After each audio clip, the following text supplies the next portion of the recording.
between two rappers like say Drake or Meek Mill? No. No, but I said I'd never do this either. What are the odds of Conor McGregor landing a clean punch on Floyd? I have a bet with an MMA trainer for $100. I say no, he says yes.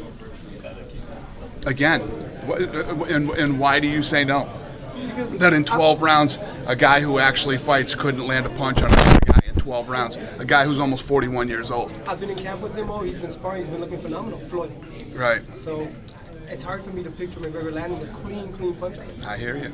Do you think I hear it you. can happen? I absolutely think it can happen. I think that when two guys get in there and start throwing punches, anything can happen. I do. Do you make anything of the report a couple of days ago of Floyd's financial problems with the IRS?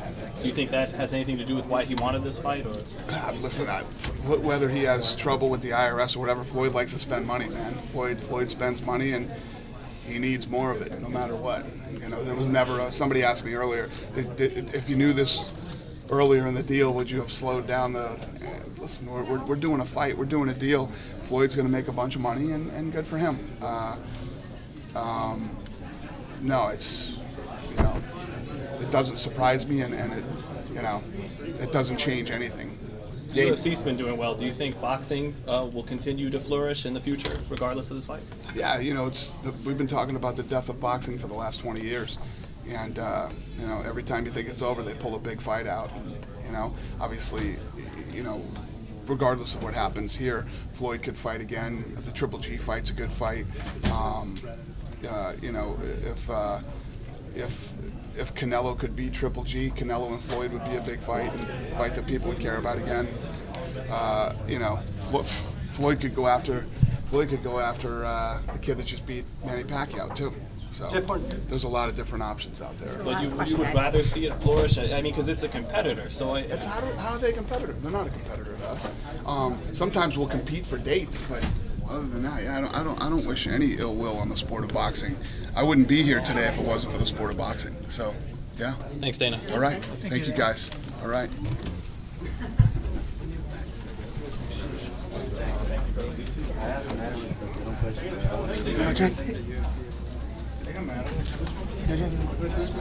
Dana, you've promoted a ton of events, and you've also seen and been a boxing fan for a very long time.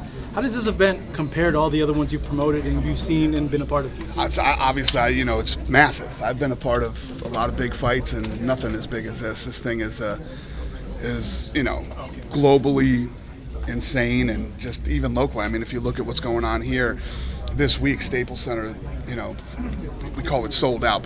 Tickets aren't for sale, but you had to get tickets sold out. We had to do a bigger venue in Toronto. Barclays sold out, and then today in London when they went on, 10 minutes gone. So that's just to hear a couple guys talk. So imagine what it's going to be like to see a couple guys fight. What are you anticipating up over there at the press conference? And you had a chance to talk to Conor about anything that might happen. Well, no, it's a complete. I just saw him the other when I landed the other day. We landed at the same time at LAX, but you know, I expect the typical Conor McGregor. You know, I'm sure he's got some things to say to Floyd, and I'm sure Floyd has some things to say to Conor. And you know, in the whole putting this fight together, this is the first time these two have actually seen each other or really said anything about each other. So it should be a fun one. Do you think this has a chance to break the Mayweather-Pacquiao pay-per-view record? I think. And what are your estimations of how many buys it could get? I think this is a bigger fight globally. I think that, you know, if you look at how massive Conor is in Europe and Australia and Brazil and different parts of the world, Canada, I think globally this is a much bigger fight. Do you have an estimation? You think it might break 5 million pay-per-view buys? Vegas has 4.9 million as the over/under. So that's 300,000 more than the Pacquiao one. Yeah, we're pretty confident that this is the biggest fight ever. You know, what are you expecting on fight night? I expect Floyd to be very defensive, and I expect Conor to go in and try to knock him out. That's how I see the fight going down. I think Conor's going to be chasing him around a lot. Floyd's going to be laying in the corners and using the ropes and you know, trying to use his speed and defense to not get hit by one of the hardest punchers in the game right now. Given what you said right now, does he have a chance? Is it more than a puncher's chance that he has in there? No, he's got a puncher's chance. Conor McGregor is a knockout artist when he hits people who even think, yeah, all right, he hit this guy, but he won't do that to me. It's what everybody thinks when they fight Conor McGregor. But when two guys get in there and start throwing punches, anything is possible. Floyd is one of the greatest of all time, defensively the best ever, but he's going to be 41 this year. Conor's 28. Conor's a southpaw. Conor hits hard, and if Conor hurts him, he will knock him out. Do you think he's taking this fight, Floyd, because of the tax problem that came out? Do you think that's the real reason? And I think whether Floyd has tax problems or not, I think Floyd loves money, and I think that's why Floyd's taking this fight. Floyd. I think Floyd, in his mind, sees this as an easy fight, and an easy paycheck. Is he wrong to think that? Of course he is. Like I said, this is a boxing match under boxing rules, but at the end of the day, it's a fight. Conor McGregor hits hard, man. He's going to hit him in the arms. He's going to hit him in the body. He's going to hit him in the shoulders. He's going to hit him on the gloves, and it's going to hurt. Did you ever fathom something like this would happen? I know we had Couture against James Toney. That was one of those things that we wouldn't think that would happen, but you have the current champion in 2 divisions in your promotion going up against someone like Floyd Mayweather. That's kind of a crazy thing. Yeah, I would have never thought. These are always the ones you never expect that happen, though. If you'd have told me that Conor McGregor versus Nate Diaz would have been one of the biggest pay-per-views in UFC history, I'd have told you you're nuts because they'll probably never fight. But these are always the ones that end up being crazy. Now, have you had a talk? He's going to make a lot of money for this, and when he goes back, he's still going to make a lot of money, but not as much. And that for some people to go down in scale for that, it's kind of a hard thing to do. So for everybody, it is. Nobody wants to go backwards. Yeah. I don't know. I mean, we'll see how that plays out. I think that I was just saying over there, I've had guys, obviously recently too, that have worked for me, that made a bunch of money and never came back to work again. So if it can happen in the everyday, workforce, it can definitely happen in fighting. In terms of this fight as well, you nervous about it? Do you get nervous over something like this? No? Not even a little bit. The last thing I ever thought of is I'd be standing here doing a press conference for Mayweather McGregor. But here we are, and this is what these guys wanted.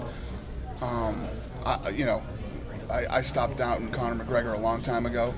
I believe in the kid. I call him the unicorn, and we'll see what happens. The backlash that's happened from the other promoters in boxing, Aroma, Oscar De La Hoya, it seemed to... Backlash? Crying? It's basically crying. I wouldn't call it backlash. It's De La Hoya has been ridiculous through this thing.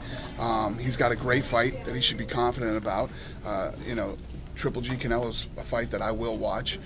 And, if you're a fan of combat sports, it's never been a better time. There's a ton of great fights. We have a ton of great fights.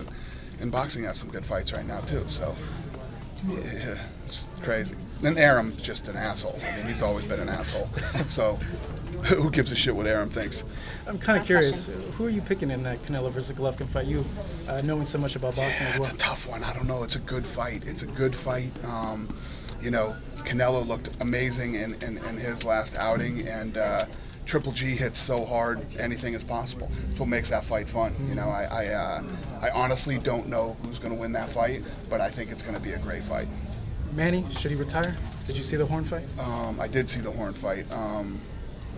Should he retire? I don't know, man. That kid came in and was super aggressive, moved forward a lot. I didn't think he won the fight. I thought Pacquiao won the fight. But he was in it. He was in it. He was throwing punches the whole time. He was moving forward. No, I don't think he should, unless he wants to. Well, he's here. I think he might call out Floyd. Yeah. I saw him here in the building. It's one of those things. Retirement, if retirement even crosses your mind, you should probably do it. But I don't think that Pacquiao looked horrible in that fight. I just think it was bad matchmaking. You don't throw a guy like Manny Pacquiao in there with a guy like that. You just don't do it. But Bob Arum is an idiot and an asshole, so that's what you get. Thanks, guys. Dana, all right. I really appreciate Thanks. it. Hey, Dana. Guys? I guess the real question I have for you is legacy money. What's